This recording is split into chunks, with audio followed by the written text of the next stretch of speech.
to ensure that this virtual event can run smoothly. Okay, first and foremost, I would like to remind those who are on the camera to dress appropriately. You are allowed to turn off your camera, however, please do not forget to turn it on at the end of the session for the photography session.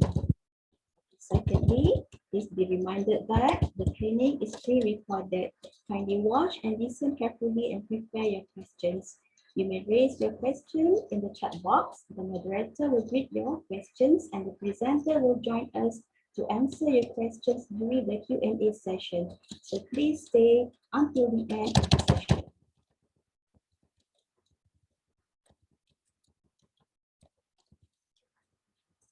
Bismillahirrahmanirrahim. Yang berbahagia Tuan Sri Profesor Datuk Dr. Nordin Fadli, Vice Chancellor Universiti Sultan Azmin Shah Misas. Yang berbahagia Tuan Sri Profesor Datuk Zulkifli Abdul Razak, Rector International Islamic University Malaysia IIUM. Yang berbahagia Profesor Datuk Dr. Wan Sabri Wan Yusof, Vice Chancellor University of Sultan Azmin Shah Misas, Profesor Dr. Shukran Abdul Rahman, Dean Kuliah of Islamic River Knowledge and Human Sciences, Deputy Deans, Deputy Director, Heads of Departments, Heads of Research, Head of International and Global Networking, Professors, Associate Professors, Doctors, and academic members. And last but not least, our graduates, the young researchers and scholars in the making, and once again, welcome and ahlan wa sahlan to the International Postgraduate Colloquium and Research Competition.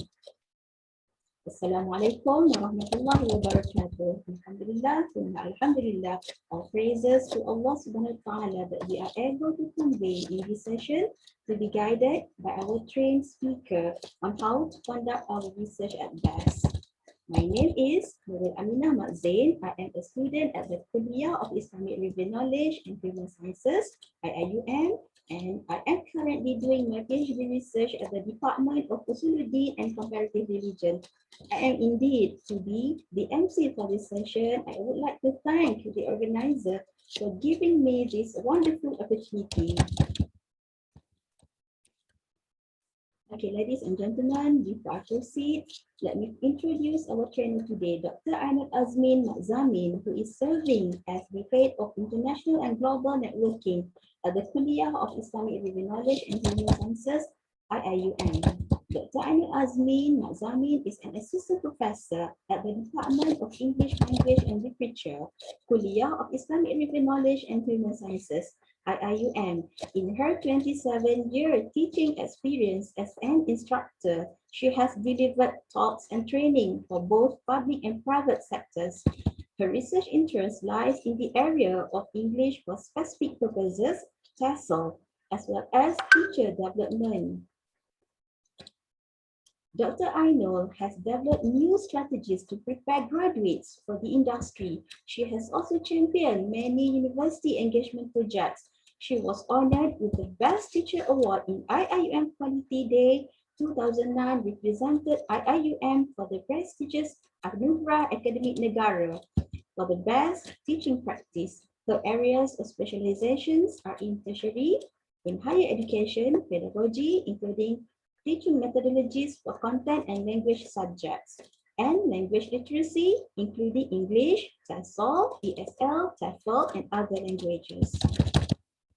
With the introduction, the organizer will play a video on the training conducted by Dr. Ainul Azmin Zamin under the title Citation Technique for Literature Review.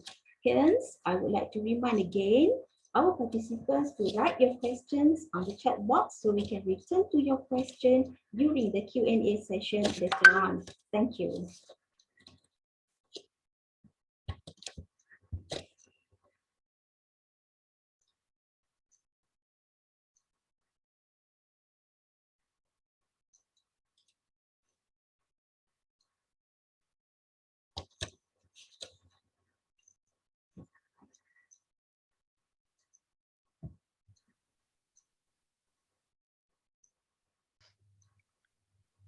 Bismillahirrahmanirrahim. Rabbi shrah li sadri wa yassir li amri wahlul 'uqdatan min lisani yafqahu qawli. Assalamualaikum to everyone. Thank you to the chairperson. Thank you to all our students who are attending our International Postgraduate Colloquium and Research Poster Competition from both IIUM and also from USAS. Yeah. Thank you also to those who are present today for the second day of our colloquium. I have been invited to share some some tips, yeah, on the citation techniques for literature review, which I believe is an important aspect to for any postgraduate students who are pursuing their masters or their PhD. Okay, my name is Dr. Ainul Azmin, Muhammad Zamin, and I am from the Department of English Language and Literature at the Kuliah of Islamic River Knowledge and Human Sciences. So I have been given this slot to share with you some of the important tips in writing your citations, yeah, and we will have a look at some of the basic techniques, yeah, in writing the citations for your literature review. As we all know, literature review is part and parcel of writing a thesis. Yeah, I believe in many universities that will be the second chapter that will appear. Yeah, normally it's the second chapter that will appear in your thesis. Yeah, so let's have a look at some of these techniques. Yeah, I'm sure all of you have been doing it. Yeah, you have been writing your literature review, not just for your thesis, but also for your assignments. Yeah, your projects. Yeah, but there are actually a specific way to do it. Yeah, there are formats involved in writing the citation. So let's have a look at the four main citation techniques that we can use in writing our literature review. Okay. All right. Why do we cite the sources? Okay. What are some of the reasons why we have to cite the sources? Okay. First of all, we have to add credibility to our ideas and also to let our readers know that we are making a point. Yeah. For any postgraduate who's writing your thesis, you must have an argument, you must have a stand, and you also must have a voice, yeah, in proposing your ideas. Okay. So how do we make sure that our ideas are heard or our ideas are clear for others to understand what we are writing? So this is where we need to use other sources. Yeah. So we have to get sources like articles to read. Yeah. We have to get like reports that we can also use to add credibility to the points that we are making. Right. It is also to support our opinion. Yeah. As I mentioned just now, when we write our thesis, we have an opinion or we have a voice that uh, we want the readers to understand. Yeah. So how do we get the support? It is from the scholars before us. Yeah, the scholars who have done earlier works before us. So we go back to those studies. We look at what they have done, and we're going to use some of what they have done. Yeah, either their theories or the studies that they have done to be put into our thesis now to support our ideas, right? At the same time, we cite the sources because we want to give credit and we want to recognize those who have done their research prior to ours. Yeah. So like I mentioned just now, yeah, we want to look at past research. So in taking their ideas, in using their theories, we have this obligation to recognize their work. Yeah, we must be able to recognize and give credit to those who have done the research before we have done. Yeah, and most importantly, right, this is something that all students must remember. We are citing the sources because we want to avoid plagiarism, right? Um, we all know that every time a thesis is submitted, yeah, you must go through a plagiarism checker. Yeah, you must send in your thesis for turn it in, yeah, to see find out what the similarity index is. Yeah, these are all ways to check on plagiarism, right? So citing the sources, right, is the best way, yeah, to avoid plagiarism. Okay, all right. So what are the four ways to cite, to write your citations? All right. There are basically four ways, yeah, four techniques that we can use. Okay, the first one is quoting. All right. I think many of us say quotations. Yeah, let's use quotations. Okay, and then we also have summarizing. Okay, we also have paraphrasing. All right, and also we have synthesizing. Okay, so what is quoting? All right, quoting is when you are writing, yeah, in an identical manner. Yeah, you are using word by word from the original source of the document. All right, I believe many of you are familiar in using quotations. Basically, when we use quotations, we will use the, the two quotation marks, all right, the open and the close quotation marks. Yeah, there are actually two types of quotations. Yeah, so we will have a look at that later. Okay, the next one is summarizing. What do we do when we summarize? Um, Summarizing is presenting the ideas of others in a reduced manner, capturing only the essential ideas and maintaining the style and tone as the original writer. Okay, summarizing is basically reducing. Yeah, the ideas are the same, the tone is the same, the style of writing is the same, but we now only pay attention to the key points. All right, so that's summarizing. Paraphrasing, the next one, is expressing an idea from a source while maintaining its original meaning using your own words. Okay, a lot of people are sometimes a bit confused between summarizing and paraphrasing. Yeah, summarizing, if we go back to summarizing sometimes can involve ideas that are laid out in a few points, for example. Yeah, sometimes it can be a whole process of something.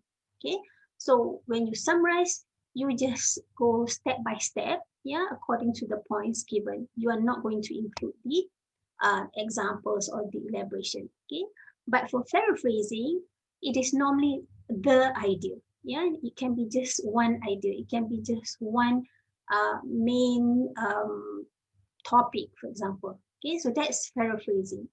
Now, paraphrasing can be both reduce in terms of the number of words or also longer than the original. Yeah, summarizing, it has to be shorter. Okay, it's always reduced when you write a summary, but for paraphrasing sometimes it can be longer. Yeah, the whole idea is to just maintain the main point, right? You do not flout the meaning. Yeah, it's maintained, it's kept the same. Yeah, and you use your own words. That's paraphrasing. Okay, what about synthesizing? Okay, synthesizing is, I would say, the most complicated among the four citation techniques, because when you synthesize, you are basically using summarizing and you are also using paraphrasing. Yeah, you are doing both actually. You summarize and also you paraphrase. Okay, and for synthesizing, you're not just looking at one source, but you're looking at multiple sources. Yeah, so synthesizing refers to combining multiple sources and ideas to create new ideas based on the analysis of what you have read. Yeah, so when you synthesize, you are actually reading, yeah, in a very critical manner. Okay, I mean, all four techniques require you, yeah, to have critical reading. Okay, this is something expected of you. Yeah, when you do your masters or your PhD, yeah, you must have the ability, right, to read articles, to read journals or theses written by others in a very critical manner. Okay, all right. Let's look at the first technique, which is the quotation. Okay, so when should you quote? Yeah, when do we use quotations? Okay, quotations are used when the exact wording is needed for technical accuracy. Okay, what does it mean by technical accuracy? Sometimes there is no other way to explain the point. There is no other way to elaborate the phenomenon, for example. Yeah, so you must use the exact wording. Very often we find people using quotations for definitions. Yeah, because definitions are the exact word. Yeah, given by an expert or a specific scholar. Okay. Quotations are also used when the words of an important authority lend weight to an argument. Okay, this is definitely definitions. All right, let's say you have somebody giving you a definition of a terminology. All right, so there is no other way to explain that terminology unless you take the definition from the authority, yeah, from the scholar or from the theories. Okay, I think in your own respective disciplines, you will have the so-called big names, yeah, who specialize in your particular area. Okay, so a lot of times we want to use quotations, all right, written or mentioned by these authorities. Okay, when language is particularly vivid or expressive, okay, again, you cannot find your own words, yeah, to explain what has been written. All right, maybe the words or the choice of vocabulary that you have is not as clear or as expressive as written by the original author. So that is when you write the quotation. Okay, and the last one, exact definition. Okay, so I have mentioned just now, right? Quotations are written when we want to have definitions. Okay, basically there are two types of quotations. Yeah, we have the long quotation and also the short quotations. Okay, some students are still confused, all right, as to how to decide when to use the long quotation and when to use the short quotation. So let's have a look at the long quotation first. Okay, when do we use the long quotation? Okay, if the quotation comprises of 40 words or more, then you should be using the long quotation. Okay, so it will be displayed or it will be written in your thesis using the freestanding block, yeah, or what we call the indented paragraph, yeah, in your thesis. Okay, for the long quotation, we do not use the quotation marks. All right, there is no open inverted comma or closed inverted comma. No, yeah, it's just a paragraph that has been indented. Okay, and what is the size of the indentation? Okay, indent the block about half an inch from the left margin. Okay, now what you do is you just indent the left side of the paragraph. Okay, but you do not do anything to the right side of the paragraph. Yeah, the right hand side of the paragraph will be the same as the other paragraphs on the page. Okay, and then at the end of a block quotation, you will cite the quoted source and also the page, or if there is no page, you will use the paragraph number in the parentheses after the final full stop. Okay. Normally, we will look at sources that come from books, yeah, or from journals. So it's easy to look at the page number. So it's easy to find the page number so that you can put them at the end of the quotation. But nowadays, a lot of materials are online, yeah. And if you notice, when we say online, sometimes they do not come with page numbers, yeah. So how are we going to replace the page numbers? We can use the paragraph number.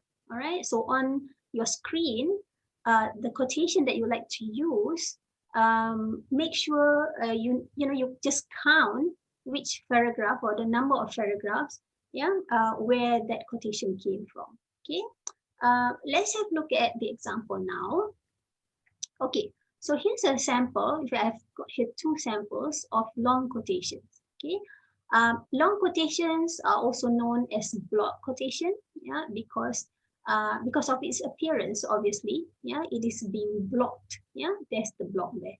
All right, so what do we have when we write a long quotation? Okay, this is the first part that you must have in a long quotation. Okay, always have an introductory phrase. Yeah, this is an introductory phrase, we call it. Okay. A recent research has demonstrated that, and then you have here the whole thing that you took from the original source. Okay. And then at the end, yeah, you will find the name of the author.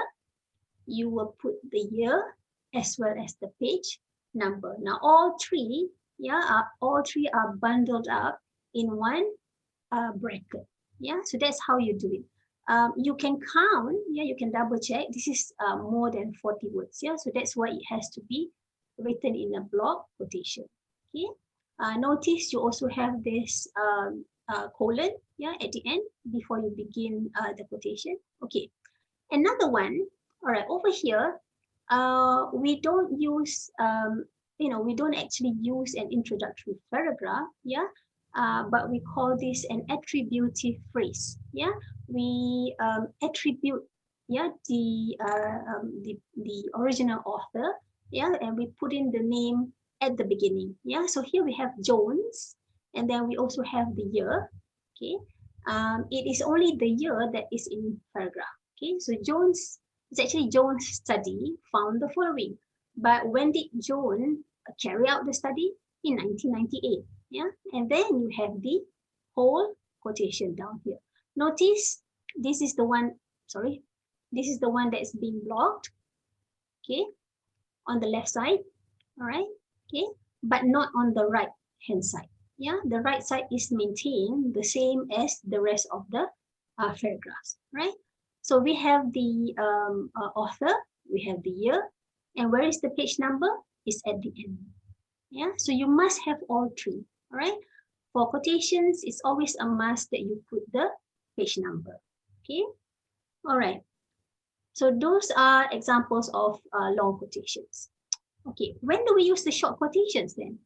Okay, the short quotation is used when okay, what are the strategies you can use to write a short quotation? Okay, first you must have the introductory phrase. Okay, just like the long quotation, you have an introductory phrase, yeah, or the attributive phrase. For the short quotation also, you must have the introductory phrase. Okay, what about the quotation itself? It is still word by word, it's exactly the same, but you have to use now the quotation marks. So they would appear at the beginning as well as at the end. Okay.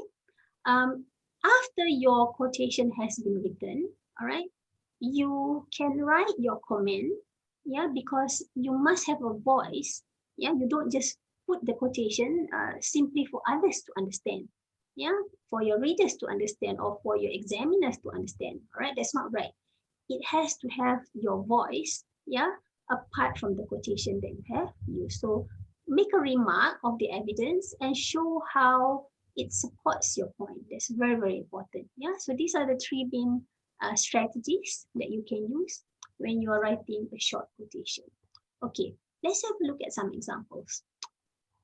Okay, this is the original source, right? Written by Nurul. Okay, so he's got here some sentences. Okay, because of their unique perspective, Americans fear globalization less than anyone else. And as a consequence, they think about it less than anyone else. And Americans do think about globalization. They think of the global economy as an enlarged version of the American economy. Now, what is important here? It is important for you to understand the original material. Yeah, it's very important that you must understand what you're reading, yeah, from the original source, because only then can you begin, yeah, to write quotations or to do paraphrasing or to summarize or to synthesize. Yeah, your reading skill is very, very important. Okay, so let's see how we can write the short quotations. So you've got this, yeah, this is what we can regard as the introductory phrase, okay? And then you have Americans fear globalization less than anyone else, and as a consequence, they think about it less than anyone else. So these words written in red here are exactly the same as you find in the original source, yeah? So that's how it becomes a short quotation. Why is it short also? Because there are less than 40 words here. Okay, notice that you have the open inverted commas and also the close inverted commas. These are significant symbols for quotations, yeah, short quotations. Okay, and you also have the page number. Okay, we've got Thuro up there. Remember, you must always have the name and the year. For any citation, you must have the name and the year. But specifically for quotations, you have the page number. So where do we find the page number? Go back to your original source. Yeah, go back to your original article. All right. Okay. And then okay, let's have a look at another one here. Okay. Now this is regarded as a plagiarized work. Okay, this is what we always fear. Yeah, we don't want to commit plagiarism. Now, why is this a plagiarized work? Okay, firstly, can you find the quotation marks? It's not there. It's not there. Okay. Examiners will see that first the student may have used word by word. Okay, this actually came, yeah, the ones that are written in red here actually came from the original source, word by word. Okay, and yet it is not cited as a quotation. Okay, how do we know that it is not cited as a quotation? Because it lacks the quotation marks. Yeah, and then there is no page number also given. Yeah, so this is actually a serious plagiarism. It may look small or it may be trivial for some people, but this is already an element of plagiarism. Okay, so you don't want to do that when you do your citations. Okay, be careful. Okay, another sample of short quotation. So we have here, this is a very simple one that I'm sharing with you. Okay, this is the original material. Okay, when we possess of the intelligence, perhaps no two persons, or even identical twins, exhibit them in the same combination of strength. So you have Gardner, this came from Gardner.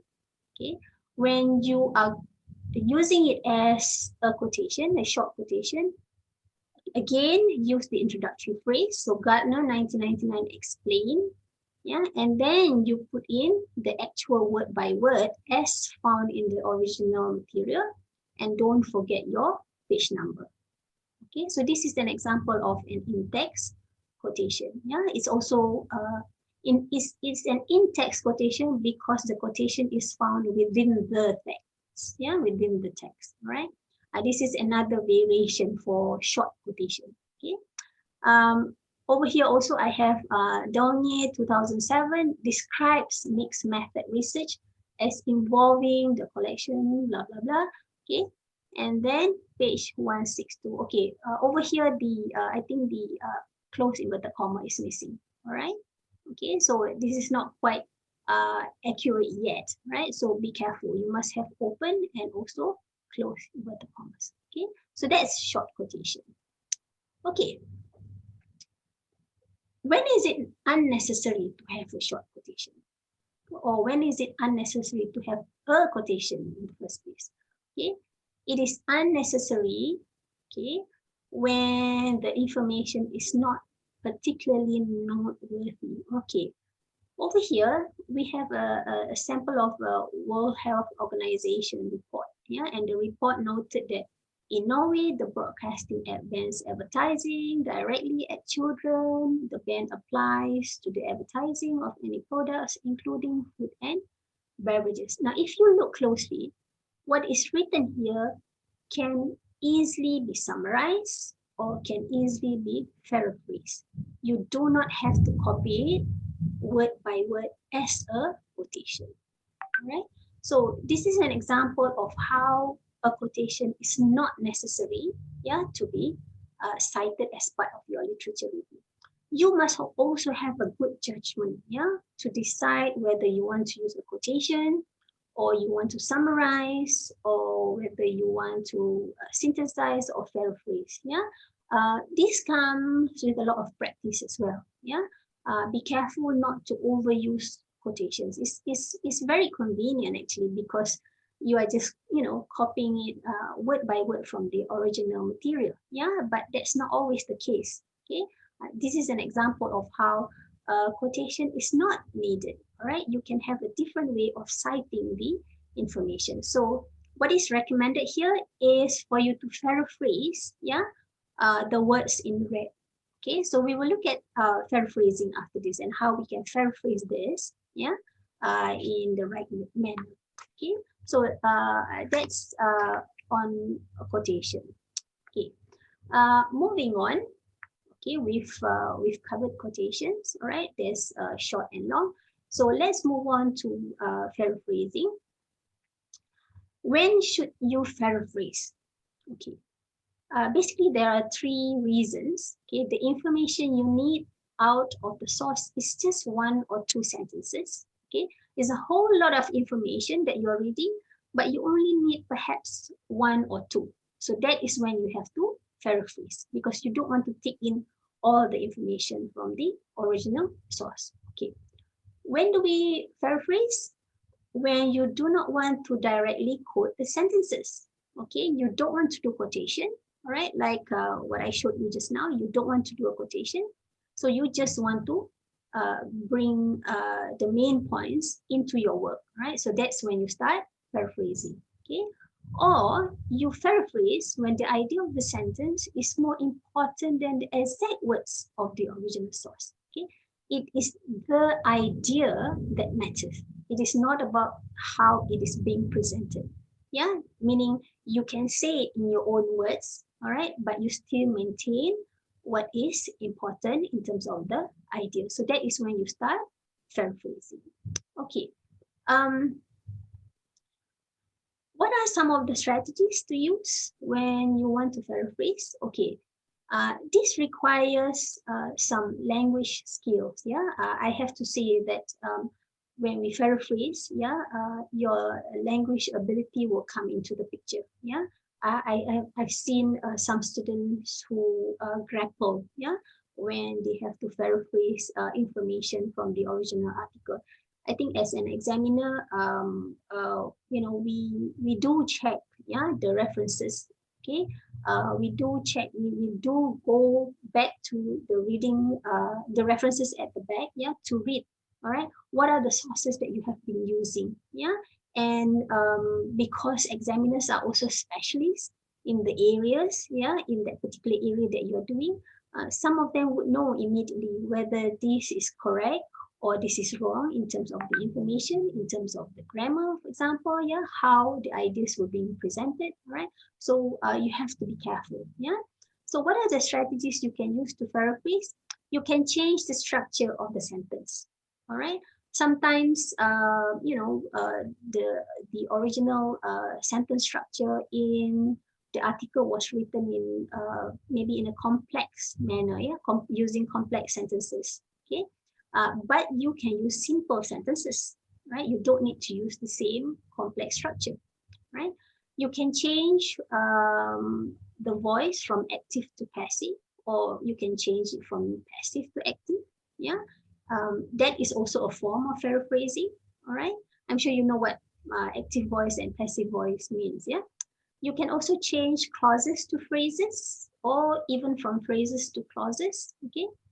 When I say clauses, that means, it's a very simple, short sentence, having one subject and a verb. That's a clause, yeah.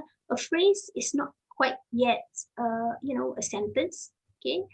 So you can play around with those words as long as they are grammatical. You can change part of speeches. Okay, sometimes from a noun, you can change it into a verb. From a verb, you can change it into an adverb, for example. Okay, so that is also one form of paraphrasing. Okay, in terms of vocabulary, you can use synonyms where possible, right? You don't want to use the same exact words, right? So you will find another word that carries the same meaning. Yeah, so that's a synonym. So these are some of the strategies that you can use. Okay. It's always better to paraphrase. Okay, going back to the WHO report just now. Yeah, remember we were saying it is not suitable for a quotation. Okay, so perhaps it's better to paraphrase. Yeah, so instead of using word by word as written in the report, so now you can paraphrase it in this manner. Yeah, the report noted that the country of Norway has enacted a law that prohibits all advertising. Yeah, so you don't need to say the same exact word like the Broadcasting Act bans advertising directed at children. Yeah, here is saying advertising to children instead of at children. Yeah, but of course this has to be grammatical. Okay, including advertisements for drinks and food. Right. So this is one way of paraphrasing. It is still keeping the same idea, but it is written in a new manner, yeah, as the writer is doing it now, right? In the form of a paraphrase. Okay. Okay, other examples of paraphrasing. All right, let's have a look at this example. So here, we have a sentence. It's a rather long sentence. Okay, right? This is written by Schumann, okay, 2010. Okay, now in the middle, I have here an example of an acceptable paraphrasing.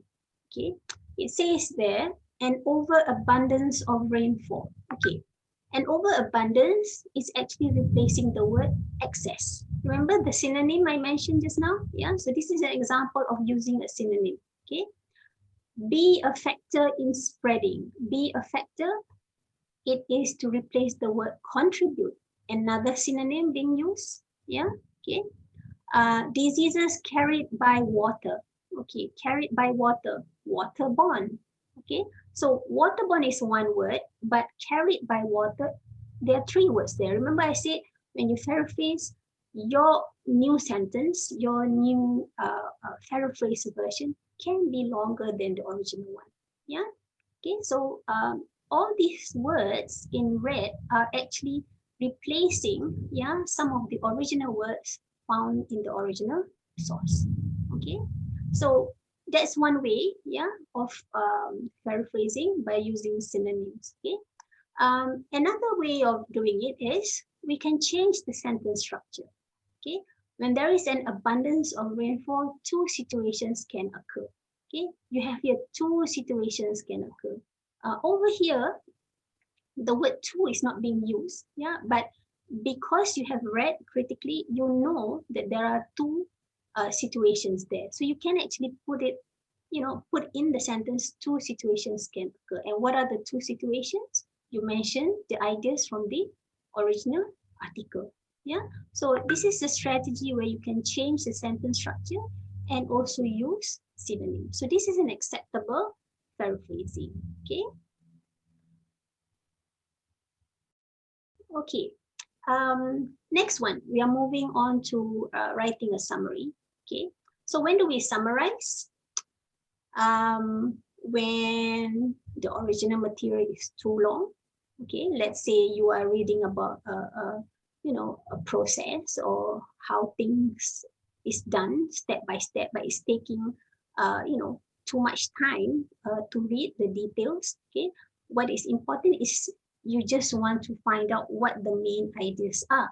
Yeah, so you can summarize the original article. Okay, we also summarize because we just want to integrate the central ideas in a meaningful way. You want to use those ideas, yeah, from the original article, but you want it to be part of your thesis now, yeah. So you want to integrate that idea into yours in a meaningful way. Yeah, you don't want to put in everything. You don't want to put in all the examples or the elaboration, but you just want to stay focused on the central idea. Okay, to emphasize key points, yeah, to emphasize facts. All right, sometimes when you read an article, there are, you know, there are many points given as well as their supporting details, but you don't want to dwell on the supporting details or the examples or the elaboration. You just want to focus on the key points. So that's when you start summarizing.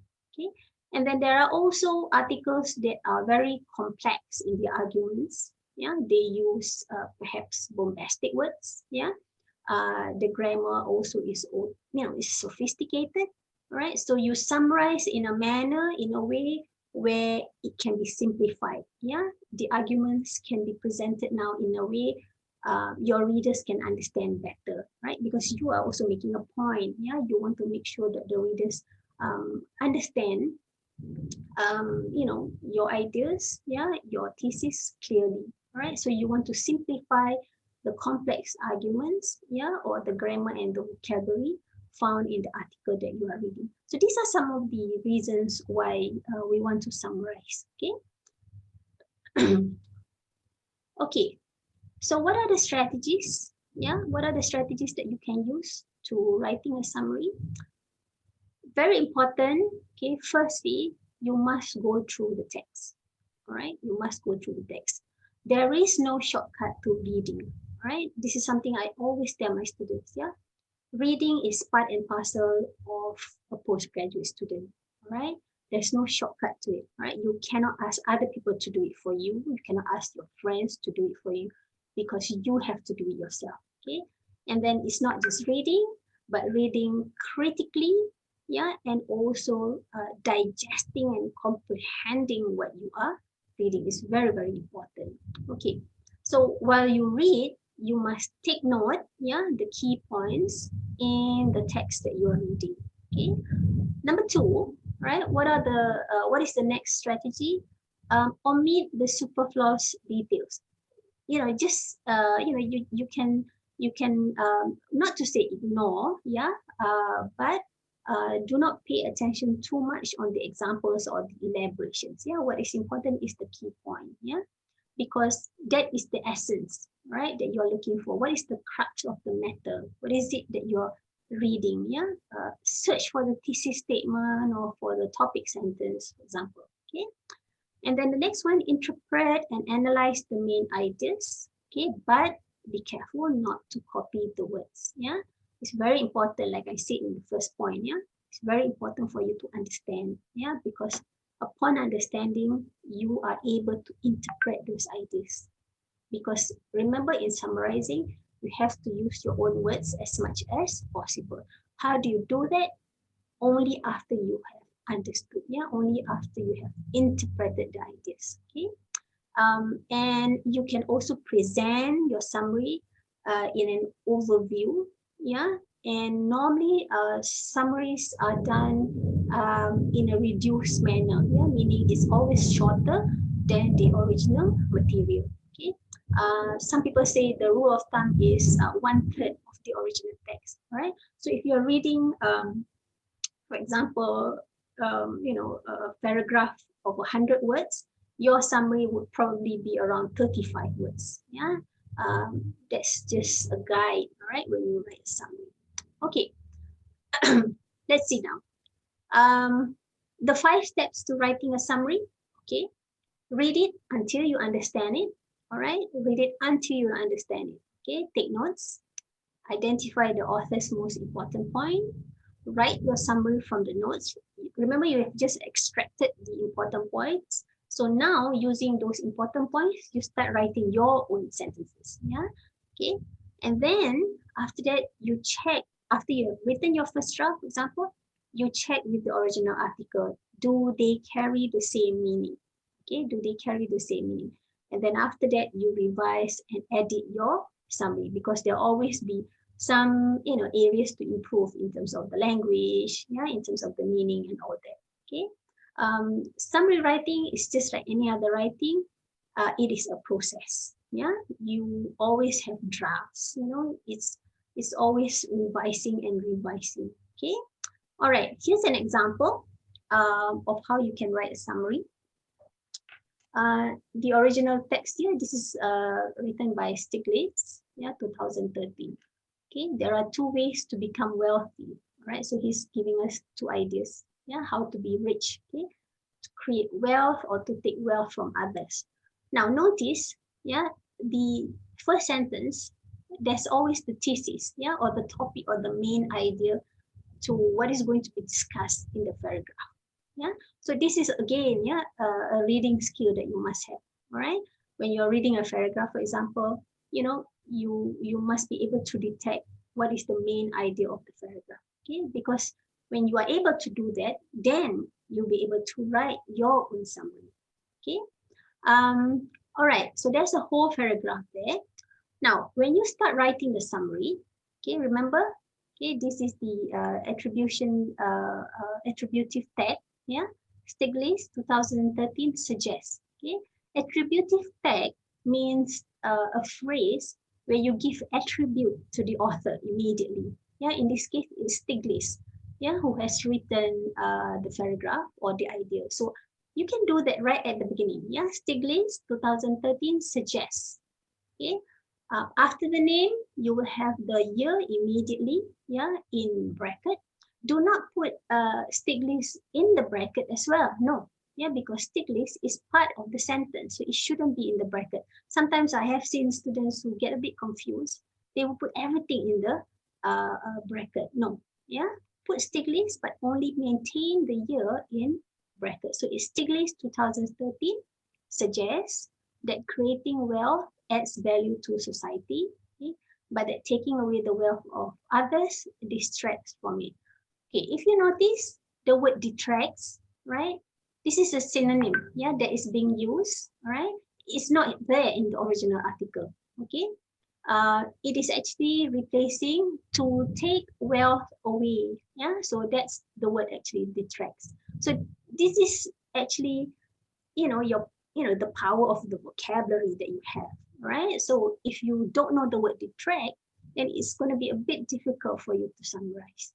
Okay, um, there are other words also, okay, that you can use to replace some of the vocabulary found in the original article. But what I want to emphasize here, okay, this is a summary, okay, and because it is a summary, as much as possible, you use your own words. Yeah, you use your own words. And at the same time, you still maintain the meaning. Now, we do not find any, quotations here, open or close inverted commas, because this is not a quotation. Yeah, if it is a quotation, then you will see a lot of words that are similar, exactly the same. Okay, but this is not the case. Okay, so this is where you write a summary. All right. So you have the year, the name of the author, and also the year. The page number is not needed for a summary writing. Okay. All right. Another one. This is the case of the overweight children. Okay. So here's the original material. Okay. Um, what I'm sharing with you is how the summary is done. Yeah. But the attributive tag is not here. Okay. What I want to show you is, okay, here in the original article, all right, there are 3 samples of a summary written. Okay. In the first one, yeah, a survey in 25 countries have found out that the number of obese children will increase significantly all over the world by 2020. Now, this is not a very good summary because, yes, it does capture the original main idea, but it is too long. Yeah, some of the sentences, as you can see, are a little bit long-winded. Yeah, it tends to have all the details in the new summarized version. All right, so this is not a good summary. It's a very weak summary in that sense. All right, because when you write a summary, you do not want to include too many unnecessary details. Okay, you can just say a survey, but no need 25 countries, right? Because that's not the main idea. Okay, because the main idea is about the issue of the obese children. All right. Another one that is unacceptable, right down here. Okay, I'm going to the sample down here. Since the number of overweight children will increase around the world, healthcare services will be seriously affected in the future.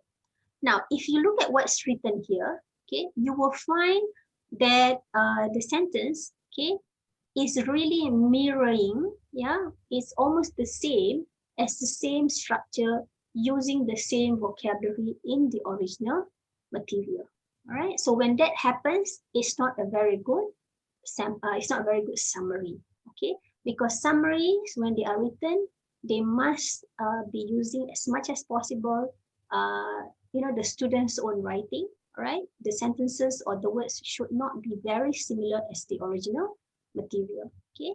So the one in the middle, right? This is the recommended summary. Okay, look at that. This is how long the original material is, but this is the new summarized version. It can be as short as this, yeah? Okay, what does it do? It expresses the main idea of the original passage. Okay, the sentence structure also, if you look closely, they are different from the original material. Okay, so this is just a quick overview that I'm sharing with you. Yeah, how we examiners sometimes we evaluate our students or the PhD candidates' work, right? Are you doing a good job when you're writing a summary? Okay. All right. Let's move on now to synthesizing. Okay, this is the last technique, yeah, that you can use when you are writing your citation. Okay, so what is synthesizing? Okay, a synthesis for literature review means to find out some significant points from different books, journals, articles, and connect them in your essay supporting the main thesis. Okay, what is important here is the fact that you are looking at multiple sources. Okay, in the first three citation techniques that I've shared earlier, you are just focusing on one particular source, yeah, and then you summarize. You're just looking at one particular source, and then you paraphrase. But for synthesizing, you're looking at multiple sources, okay, multiple sources, perhaps 3 or 4 articles at the same time, yeah. What are you doing? You are trying to gather information, okay, and then you want to use those information to be reflected in your own work, yeah, in your own thesis. Okay? Synthesizing is similar to summarizing and paraphrasing because it involves rewriting other people's ideas. Okay, so to put it graphically, this is what you do, yeah, when you synthesize, yeah. You are organizing, the materials according to perhaps the themes, yeah. So maybe, the first 3 articles that you have found, they are talking about one same topic, yeah. They are talking about one common theme. Maybe the next 3 materials that you have, the 3 materials are discussing theme B, for example, yeah. So you've got idea A, you've got idea B, and you've got idea C. But all in all, you have 9 articles that you're looking at, right? So when you put them together, yeah, you must be able to synthesize them correctly, okay? So when you do synthesizing, you go by ideas, but not really by the authors, okay? All right, let's look at some strategies for you to synthesize. Okay, there's a whole collection there. Yeah, I mentioned to you just now, you're looking at different articles, multiple articles. So perhaps article 1 and article 2, they are supporting your ideas, okay, but article 3 is not. Yeah, it is a contrast to the idea that you have. Okay, perhaps article 4, okay, and then article 5 is also supporting your ideas. In other words, different articles may give different opinions, but you still have to read them accurately. Yeah, you have to read them critically. Take note of which article is saying what, right?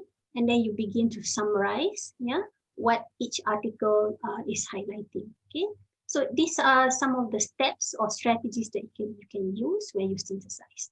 Okay. Here's an example of a simple synthesis, yeah, where you combine different articles. Okay, this is an example of a synthesis where the authors are on the same page. Yeah, they have a similar idea. All right, I'm using an example from my discipline, yeah, because I'm from linguistics. Yeah, contemporary second language writing theories such as Grape and Kaplan, Kroll and Silver point out that a substantial number of studies of English as a second language writing started to emerge in 1960s. So what happened? What happened? You read 3 articles, right? You read 3 articles. Yeah, you have 4 writers, but in fact, you only read 3 articles, yeah, because Craig and Kaplan wrote the same article. So what happened? You found that the 3 articles agree or pointed out that studies on ESL emerged in 1960s. Yeah. For the examiners who are very familiar with this topic or with this phenomenon, they will check, yeah, they will know whether what you have written here is correct or wrong, yeah, because these are the authorities in the particular discipline. All right. So we have Greg and Kaplan, 1996. This is how you write it. Yeah, the year at the end. Kroll, and then um, the bracket with the year, and also Silver, 1990.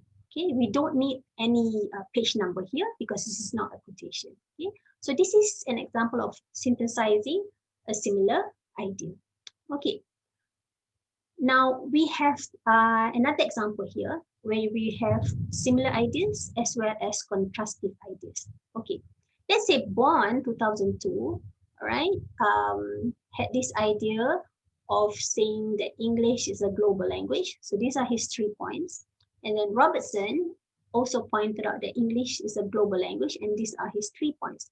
Now, how do I know all this, or how do you know all this? From the material that you have read. Yeah, so you found out that Bond and Robertson, they share the same opinion. Yeah, so they share a similar idea. So what is the common idea?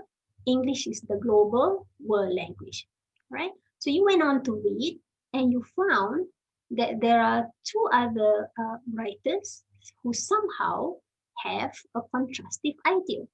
All right, Javier 1999 and Cousin 2000 disagreed, or they have a different opinion. Yeah, they had an idea. They came up with their own research. Yeah, they did their own study, and they discovered that English is not a global language.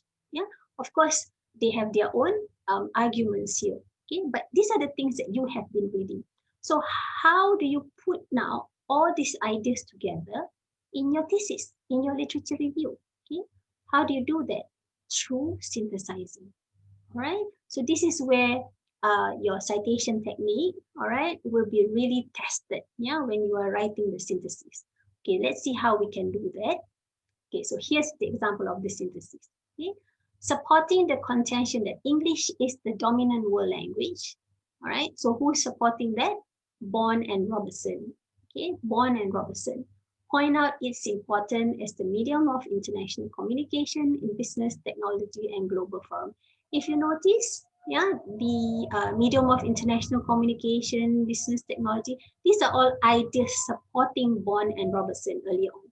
Okay, however, okay, now you have a marker here. However, is signaling that there's a contrast, yeah, in the opinion. Okay, others argue that despite its apparent dominance, English is not a global language when the number of native speakers of other languages like Chinese are considered. Okay, so the support here, or the detail here, the Chinese being considered as another global language, was actually put forth by Javier and Kirsten. Okay, so you can put, yeah, all these ideas together as a synthesis. Okay, with contrasting ideas. All right, and this can be your own citation. Okay, but of course you must follow the citation technique closely. Yeah, you must you must be able to put the name of the author, the year correctly in bracket. Yeah,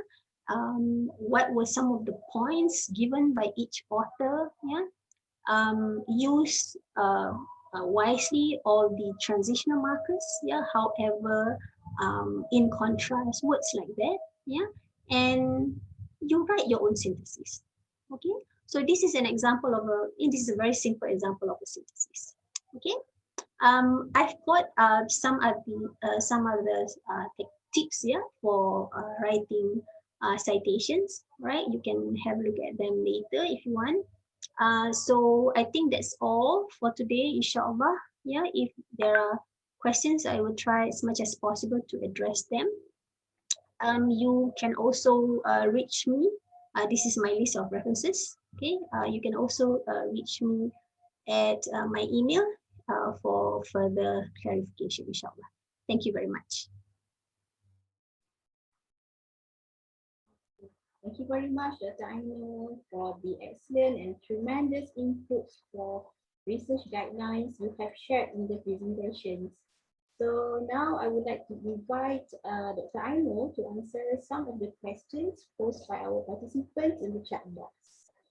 I will try to read all the questions and let's see if you are able to answer all. However, if there are too many questions, I will have to select some of the most relevant questions since we have to observe the Colloquium schedule as well.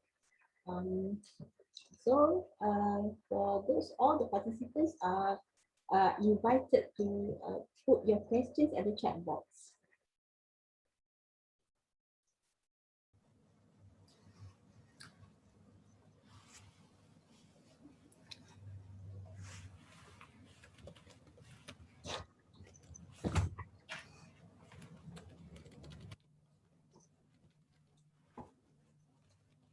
Did I know? May I ask you? Yes, please. Okay, because since I am a PhD student, I just wonder for all those things that we have presented just now is about APA style, isn't it? Yes, that is So, correct. do you have any idea on how to do on Chicago style? Because I'm writing using Chicago style. Oh, okay. Thank you, Nurul Aminah, for asking. I think for many of us who are from the human sciences, APA is the most familiar format, yeah, for many of us. This is more of a technical question, yeah. You can look into some of the websites that will help you in terms of the citation technique.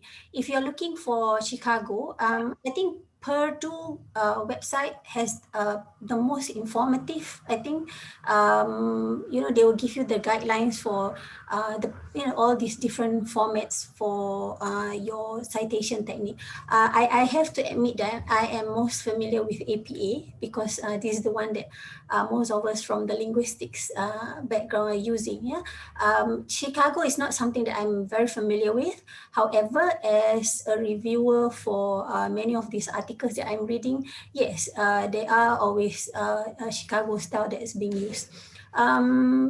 My advice to you is to just visit the particular website because they will tend to have an updated version from time to time. APA, for example, the updated one was in 2019, so now it's version 7. So I can speak for APA, but not for Chicago. Yeah, unfortunately, I don't use a lot of the Chicago style. But yes, there are websites that can help you with that. Yeah, so you just need to follow them accurately. It's very important, actually.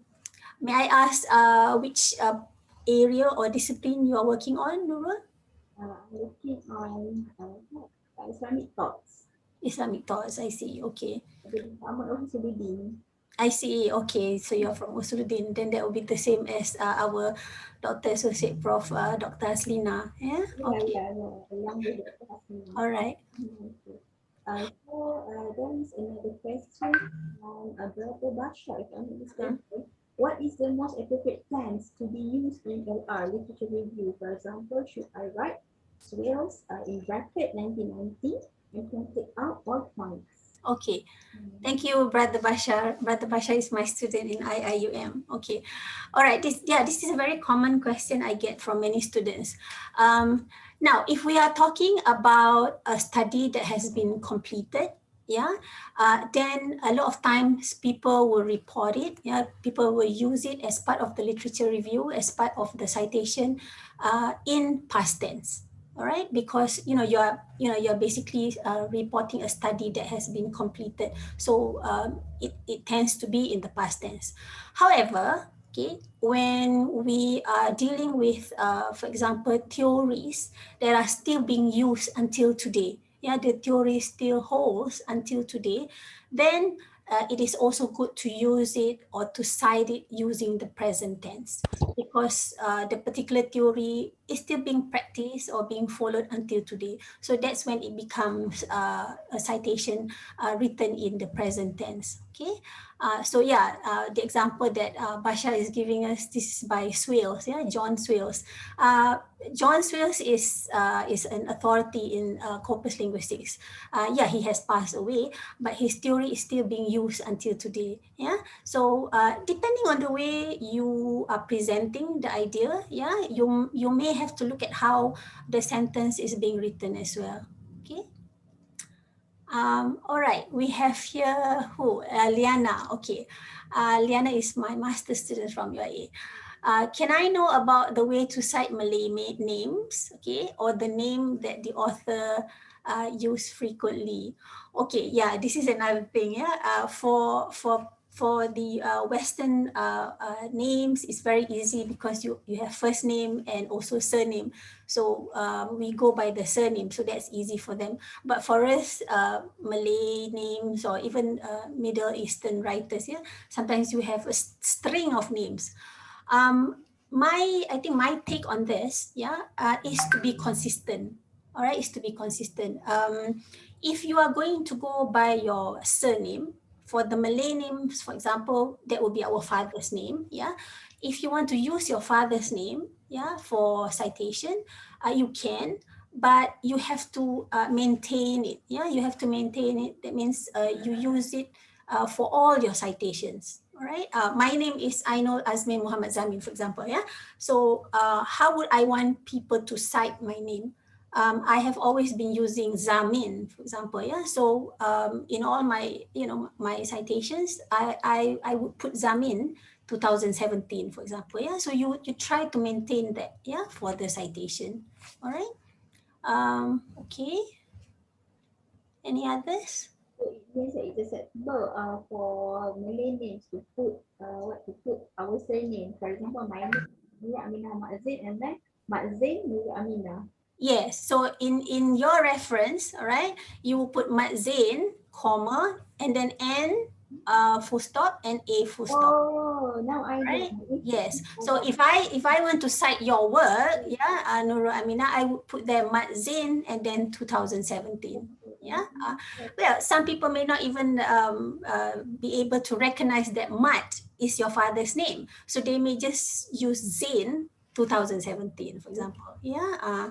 So yeah, I think for us, when our names are actually a combination of several words, it can be a bit tricky. Okay. Okay, now I got the idea because most of our names they are Muhammad Zaki. Sometimes they put Muhammad Zaki and then Muhammad Zaki Muhammad and then Muhammad and then no dot no M or no simple words or what. Mm. Okay, now thank you. It's really really beneficial. Yes, yes. The another questions that I want to ask regarding impact citation for Mm, names that have for instance Jeanette Mansilla Martinez. Is mm, Mansilla Martinez considered as one name? mm, So we have to put that in text citation. Okay.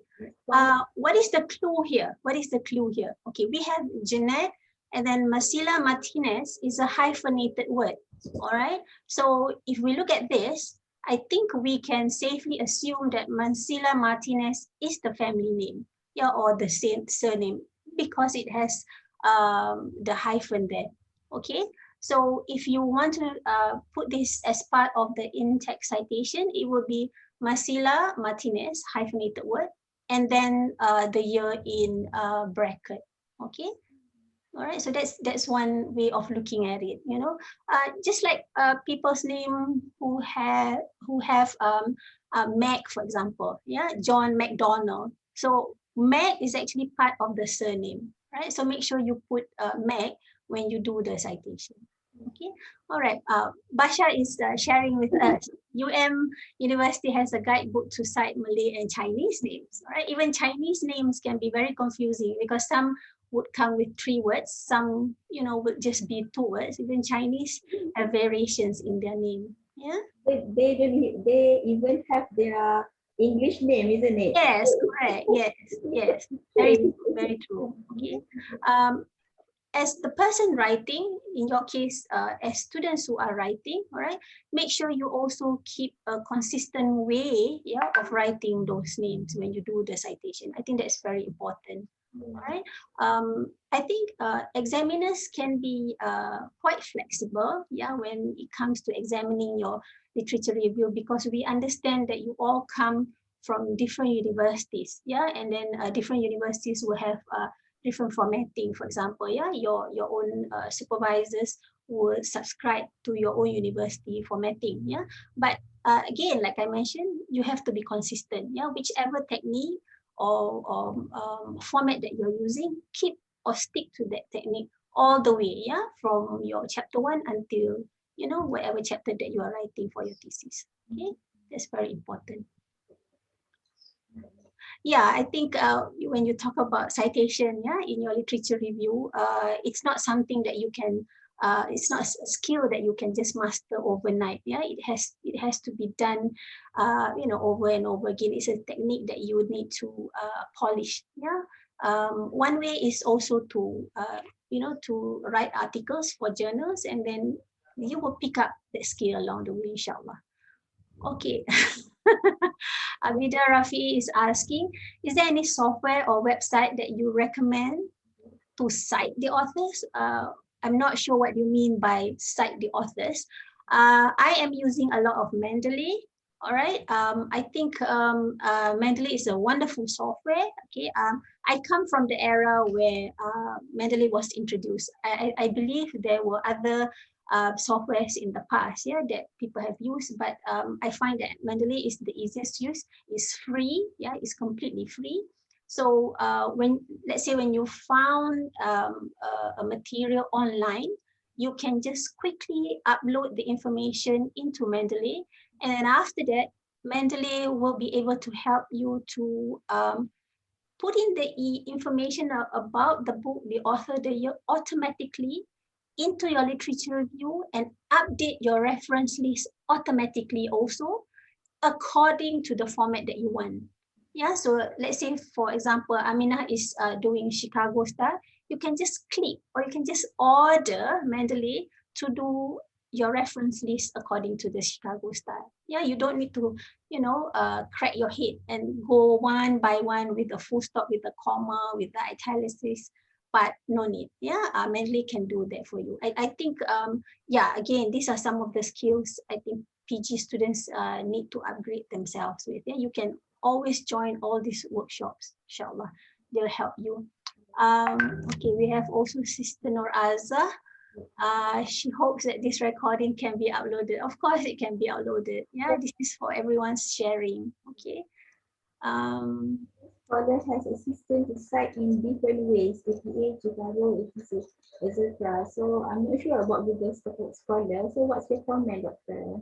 Google Scholar has assistance to cite in different ways. Yeah, again, this is all about you exploring, you know, all these different websites. Yeah, you can keep on exploring, but at the end of the day, you still need to do the work, right? Yeah, so you need to ask yourself, okay, which software that can help you the best, yeah, which website that you're most comfortable using. All right. Yeah, I think for us who are in academics, we do use Google Scholar. All right. So if you find that Google Scholar can help you, why not go ahead? Yeah, by all means. Right. Yeah. Okay. It's a great pleasure to mention and to know about all of this, right, Doctor? So one thing that I can share, I'm also using Mendeley, and I'm training with Dr. Hasina about Zotero as well.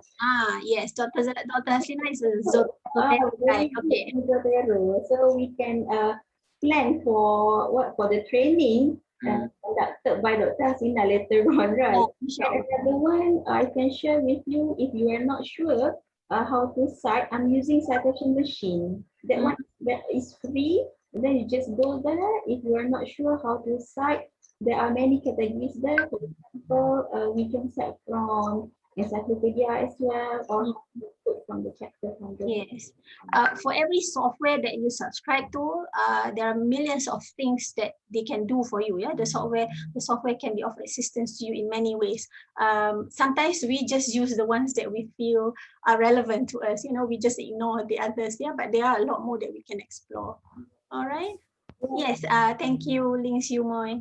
Right. It's a pleasure having you in my session. Inshallah, yeah, if there are other opportunities, if I can be of help to everyone here, yeah, please contact me. Yeah, we can always talk about your thesis. All right. Yeah, after this will be our sister Nurzilatun's, I think her session is also today. Yeah, Sister Nurzilatun is our very helpful, resourceful librarian here in IIUM. Thank you so much, Nurul, Aminah. Okay, thank you. So if you any other questions from the participants, we still have plenty of time because at 11:50 we don't have any program. So we can proceed to the questions, if any.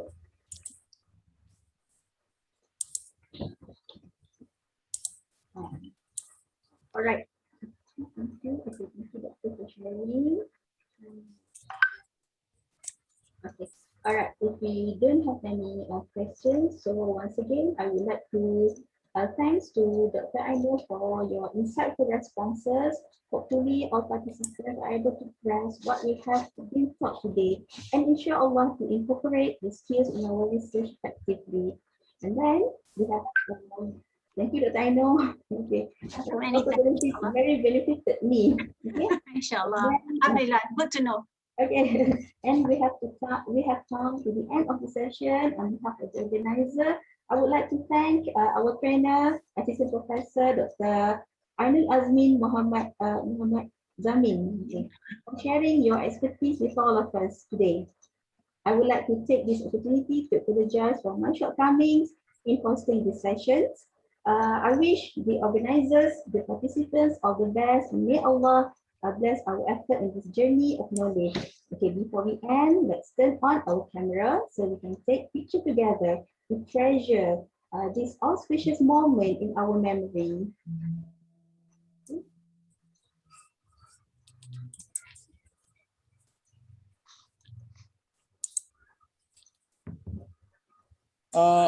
Hello, photo session, eh?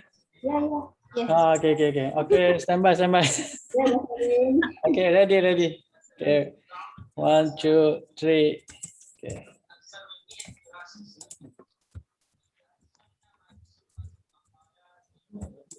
Wait, one more.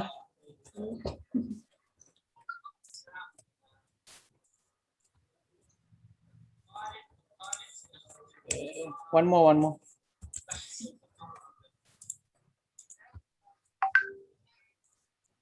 Okay, next. Okay, next.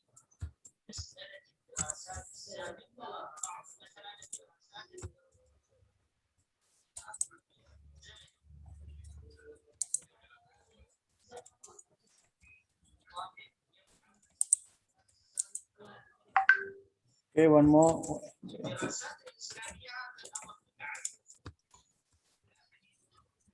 Okay, done. Thank you very much, everyone. Assalamualaikum. Thank you very much, and I would like to end this session. Thank you, Dr. Ainul. Thank you very much. Thank you, Dr. Thank you, Prof. Speech. Okey, setiap pertemuan ada perpisahan, segala kehilafan, mohon pemaafan, dan waktu mengizinkan lagi, boleh kita bersua kembali. Till then, let's end with tasbih kafarah and surah Al-As. Wabillahi taufiq wal hidayah. Wassalamualaikum warahmatullahi wabarakatuh.